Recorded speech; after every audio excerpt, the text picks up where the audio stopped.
Welcome to Innovations in the Field, brought to you by BASF. Hello, I'm Colleen Callahan. A central Indiana farm family that is non-traditional in generational makeup and exceptional in results from traditional cropping practices is our focus this month. Mike Lawyer started farming in 1984, incorporating as B&M Farms near Pendleton, Indiana.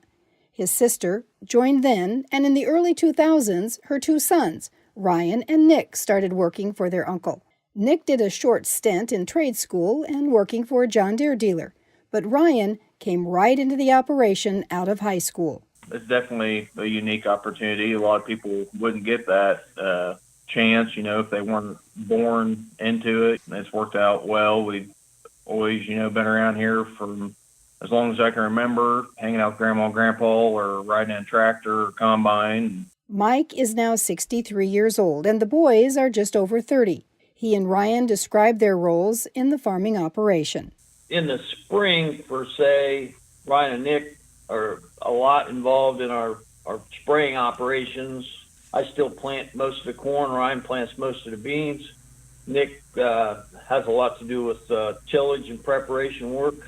The harvest season, Ryan and Nick take most of the field operation work on their hands, and I handle all the storage side of it. Every year is different. Some years, you get a good window where you can get out and get stuff sprayed and still feel like you got time to get that done, and then transition over to the planters and get them rolling. But, this year's looking like it's maybe going to be a little bit more challenging than some in the past. Ryan says the toughest period is fall harvest. Last year was a good one in central Indiana, and corn yields hit an all-time high. We were very fortunate in our area here where we farm that we probably had the biggest crop we'd ever handled last fall. And there was a lot of guys in this part of the state that did. We started off about the 20th, 21st of September selling corn. Fall wore on, we thought we were ahead of the game.